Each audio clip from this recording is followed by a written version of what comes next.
Jour de vote en Iran, les enjeux de cette présidentielle iranienne, c'est tout de suite dans le grand angle.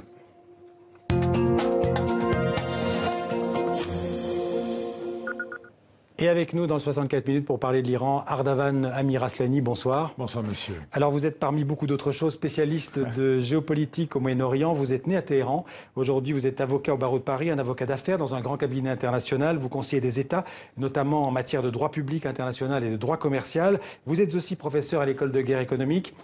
Petite question, c'est une école où on forme des espions ? Non, c'est une école où on forme en fait des cadres d'entreprise qui sont préparés pour le monde nouveau qui s'annonce, qui est déjà là en fait, où on est tous en concurrence massive les uns avec les autres. Alors vous avez écrit de nombreux livres et notamment Iran, États-Unis, les amis de demain, un essai sur l'après Ahmadinejad, ça a été publié en 2013, et puis aussi Iran, le sens de l'histoire, aux éditions du Moment. Alors je le disais, la participation semble forte aujourd'hui en Iran. Une forte participation, c'est plutôt favorable aux sortants, Rouhani ? Je le pense. Étant entendu que les Iraniens en général participent massivement aux élections présidentielles, parce qu'ils sont convaincus que le résultat peut signifier quelque chose. On n'est pas dans un pays où le résultat est connu à l'avance. Mais pourquoi une participation forte serait favorable à Rouhani ? Parce que ça veut dire que la population iranienne se mobilise contre le candidat conservateur qui incarne le retour vers le passé, une sorte de régression. Les Iraniens n'ont pas envie de retourner vers 20 ans en arrière. Ils veulent que leur pays continue sur le chemin identifié par Rouhani, c'est-à-dire un chemin d'ouverture, un chemin de retour de l'Iran dans le concert des nations. Alors, pour certains observateurs, tout de même, ces élections ne seraient qu'une sorte de simulacre démocratique. Est-ce que vous êtes d'accord avec ça ? Non, je pense qu'il est vrai que les élections iraniennes ne sont pas totalement libres, elles ne sont pas totalement justes, mais ce sont quand même des élections où le résultat n'est pas connu à l'avance. C'est pour ça que vous avez des résultats contestés comme on l'a connu en 2009. En fait, dès lors qu'on est accepté comme candidat, et c'est là où la difficulté réside, les voix sont comptées correctement. Ouais. Alors, c'est quand même le choix du peuple vous le dites, qui sera prépondérant. En même temps, on sait que le guide de la Révolution, l'ayatollah Khamenei, ou les gardiens de la Révolution, les pasdaran, ils sont déterminants quand même dans la ligne politique. Ouais. Nous sommes face à une théocratie chiite, donc le pouvoir absolu de toute façon réside entre les mains du jurisconsulte, l'ayatollah Khamenei. Et il est vrai par ailleurs également qu'entre les fondations religieuses et le complexe militaro-industriel qui représente les gardiens de la Révolution, le pouvoir économique est entre les mains de l'État, d'une manière ou d'une autre. Mais ces élections-là, c'est pas quand même blanc, bonnet, bonnet blanc. Entre Rouhani et Raïssi, on le sait, il y a une très grande différence. L'un incarne le retour de l'Iran à sa juste place dans le concert des nations, l'autre la fermeture sur soi. Raïssi, la fermeture sur soi, avec une thèse qui est développée de plus en plus, l'économie de la résistance, qui entraîne tout simplement la fermeture de frontières et un repli sur soi.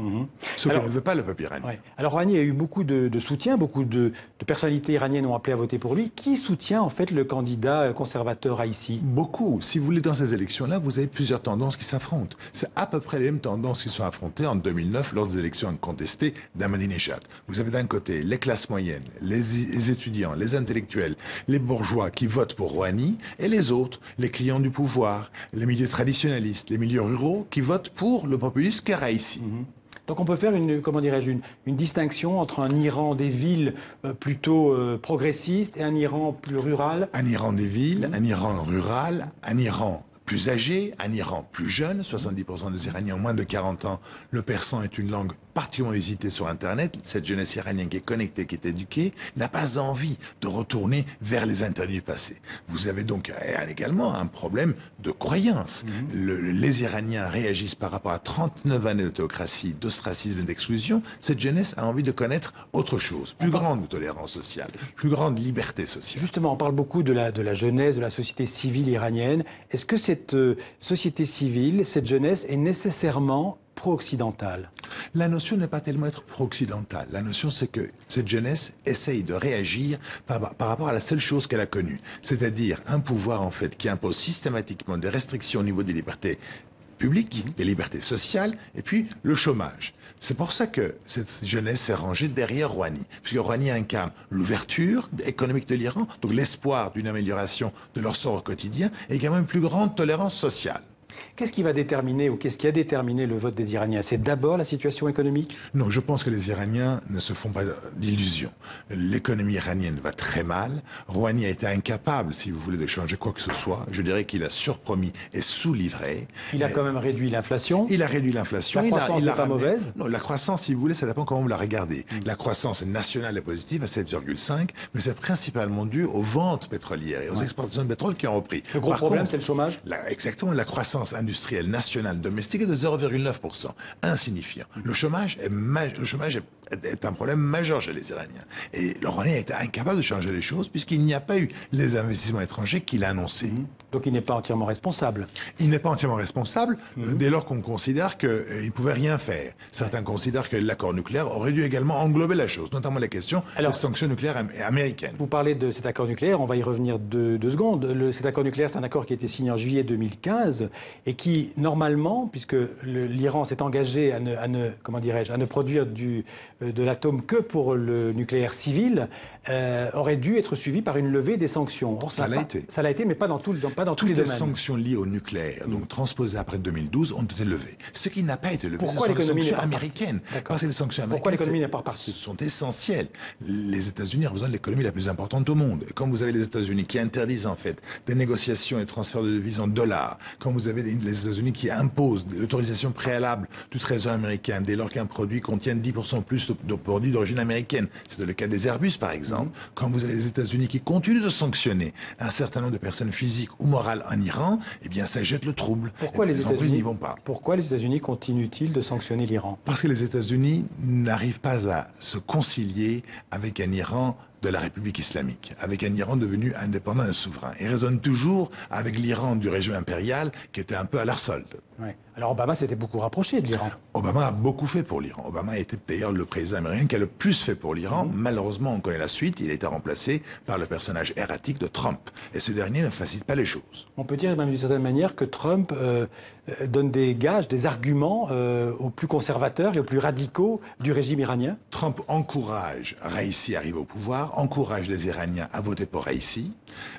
Trump espère un Raïssi au pouvoir. Netanyahou en Israël espère un Raïssi au pouvoir, puisque c'est beaucoup plus facile de critiquer un Iran avec des extrémistes à sa tête, plutôt qu'un Iran avec un visage souriant, ouvert et pragmatique comme celui de Rouhani. Pourquoi les banques, et notamment les banques françaises, toutes les banques occidentales, ont tellement peur de soutenir des investissements en Iran? À cause des Américains et des sanctions américaines.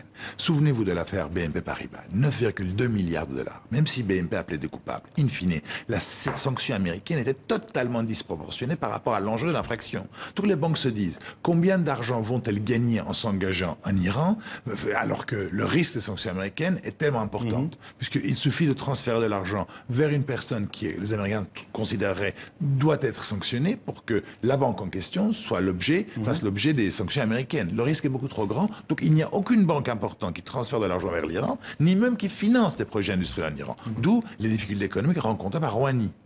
On a beaucoup parlé en Europe, en Occident, de cette question du nucléaire iranien. Est-ce que pour les électeurs iraniens, est-ce que c'est une question importante également? Le nucléaire iranien, pour les Iraniens, symbolise la souveraineté nationale. Et puis ils voient la région dans laquelle ils vivent. Ils voient qu'il leur suffit de regarder à gauche pour tomber sur Daesh en Syrie, en Irak, à droite pour tomber sur Al-Qaïda et les talibans en Afghanistan, au nord et au sud vers les États hostiles. Pour eux, le nucléaire, c'est la garantie de leur indépendance et la sacralisation de leur territoire. Et là, pour l'instant, on parle de nucléaire civil. Bien entendu. Donc ça ne garantit que l'indépendance énergétique. Non, c'est vrai, mais in fine, à terme, de toute façon, cet accord-là n'est valable que pour 8 ans. Les Iraniens, au fond d'eux-mêmes, n'ont rien contre la question du nucléaire militaire, mais ils l'ont accepté dans l'espoir que les choses changent dans le bon sens. Mais on constate aujourd'hui qu'ils n'ont retrouvé, in fine, qu'une grande déception. Vous pensez qu'à terme, l'Iran deviendra une puissance nucléaire au sens militaire du terme? Je pense que l'Iran, à terme, le deviendra, parce que l'Iran a tout simplement pas le choix. Ce pays a fait l'objet d'une campagne systématique d'agression de la part quasiment de l'ensemble de ses voisins, et bien je pense que naturellement, la démarche va être vers la sacralisation du territoire à travers une force de dissuasion qui représente le nucléaire. Alors l'Iran est une grande puissance régionale, elle est impliquée en Irak et en Syrie. Est-ce que cet engagement militaire de l'Iran dans ces deux pays est aussi au cœur de la campagne électorale?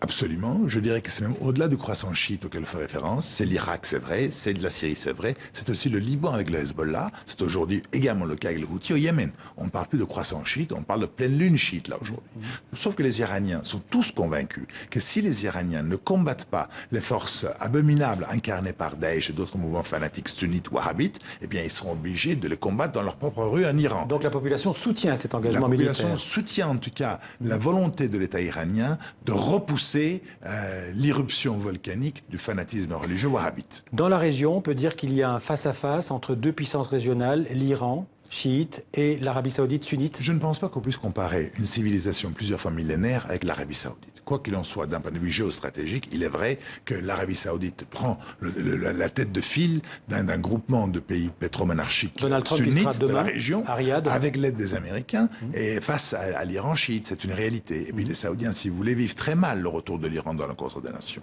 Pour eux, leur traumatisme serait que l'Iran retrouve sa juste place économique, politique et militaire dans la région. Vous pensez que Rouhani pourra être élu dès le premier tour? Non. Je pense que, je vous rappelle qu'il a été élu à peine avec plus de 50% la première fois. Aujourd'hui, il n'a pas l'adhésion des Iraniens dans leur ensemble. Il a un vote de rejet par rapport à son candidat conservateur opposant. C'est un peu comme ce qui s'est passé en France. Les gens n'ont pas envie d'avoir un Le Pen, donc ils votent pour Macron. Et bien en Iran, les gens votent Rouhani parce qu'ils n'ont pas envie de Raïssi. Au-delà de la présidentielle, on peut dire que c'est aussi la succession du guide Ali Khamenei qui est vieillissant, qui est en jeu. Absolument. Le candidat conservateur est l'élève du guide. Toutes ces promotions, il les doit au guide. Il a été déclaré promu procureur de Téhéran par le guide, placé à la tête de la plus grande fondation religieuse au monde, celle de Mashhad, par le guide, appelé à concourir à ces élections par le guide. Donc, quelque part, il incarne l'espoir du guide de voir ce dernier identifié comme son successeur. Mais malgré tout, il va perdre. Parce que le peuple iranien va dire son mot. Et à son mot à dire, et le peuple iranien n'a pas envie de revenir 30 ans en arrière. En un mot, est-ce que la théocratie iranienne peut encore se maintenir au pouvoir des années, voire des décennies en Iran? Quand vous avez 70% de 82 millions d'Iraniens qui sont rationnels, éduqués, ouverts sur le monde, connectés à Internet, et qui n'ont connu que 4 décennies de restriction des libertés publiques, sociales et politiques, je ne pense pas qu'à terme, on puisse parier définitivement sur la pérennité de cette forme de gouvernement en Iran. Merci Ardavan Amir-Aslani, merci beaucoup d'être venu parler de l'Iran aujourd'hui, donc jour d'élection en Iran. Merci beaucoup. Tout de suite, la culture.